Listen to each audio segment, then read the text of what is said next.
dengan wakil, khususnya wakil kepala sekolah bidang kesiswaan, dengan guru PP. Kenapa? Karena kita harus menggali data anak tersebut, backgroundnya apa, apakah dia karena ada cross father dan cross mother gitu ya. Karena kalau orang tuanya bermasalah, biasanya anaknya pun bermasalah. Itu Pak, jadi di dalam memutuskan itu kadang-kadang kita juga mengalami satu ego pekewoh lah kalau di bahasa Jawanya ya.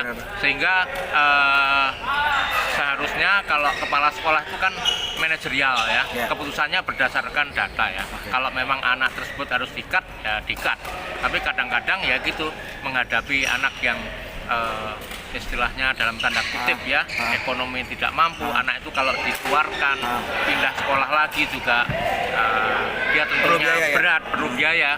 Itu kadang-kadang di situ Pak kita main rasa gitu Pak. Pak, gini Pak, ketika memutuskan satu kasus tersebut, apakah Bapak memutuskan keputusan sendiri atau misalkan terlebih dahulu seperti yang Bapak bilang tadi, memakai data-data yang memang diperlukan ketika memutuskan? Oh pasti Pak, kalau memutuskan itu tidak bisa sendiri ya. Pasti kita musyawarah ya dengan guru. Nah sebelum guru itu sendiri biasanya ya kalau anak tersebut punya orang tua ya kita undang orang tuanya, kita gali seberapa jauh permasalahan dia dan yang terkadang-kadang seperti itu Pak. Misalnya yang pernah kita alami, anak itu bawa sejam ya, ketangkep sama polisi. Ketika dipanggil kita datang ke kantor polisi ya. Nah ternyata ketika kita undang orang tuanya tidak di tempat Pak. Orang tuanya ada di luar kota. Nggak taunya yaitu tadi orang tuanya sudah pisah ya. Sudah ya, artinya ada cross father dan cross mother di situ, sehingga anak itu kayak mau menunjukkan aslinya orang tua dengan cara berulah gitu ya Pak. Ada tidak Pak, misalkan nih ketika sudah diputuskan tetapi ada orang tua yang mencoba terus-menerus untuk ingin anaknya tetap bertahan di situ Pak? Ada ya Pak. Kenapa? Karena ya memang pada dasarnya orang tua juga ingin ya supaya anak itu tetap lanjut studinya. Tapi kita juga nggak kepengen ya lembaga yang kita pimpin itu ada kasus yang nggak diselesaikan. Padahal kalau menurut kita ya namanya anak itu harus dikeluarkan, itu adalah satu pendidikan juga Pak. Karena kalau kita pertahankan buat anak itu sendiri mungkin nggak bagus ya, itu bukan pendidikan ya. Jadi pendidikan itu tidak harus kita merasa belas kasihan kepada anak. Tetap peraturan Pak ya? Tetap aturan diberlakukan Pak ya? Tetap peraturan ya. Mungkin itu Pak, barangkali ada tidak Pak selain sekolah atau misalkan guru misalkan ya ketika memutuskan satu kasus yang melibatkan guru itu pernah terjadi tidak Pak?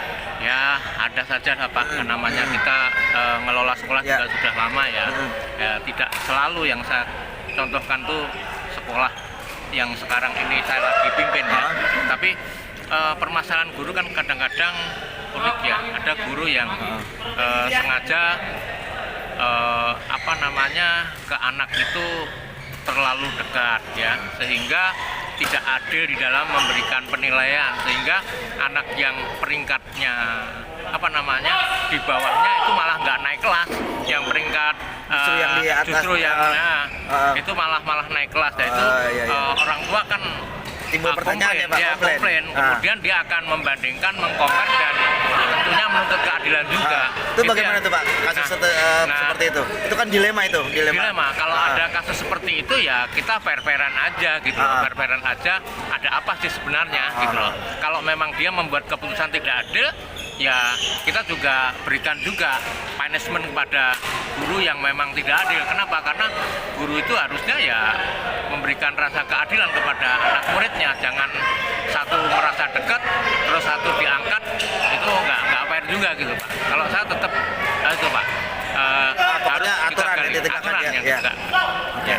Oke, demikianlah para guru hebat dan wawancara saya dengan Bapak Joko, Kepala Sekolah SMK Cyber yang berada di Jakarta Selatan, tentang dilema etika ketika memutuskan sesuatu persoalan.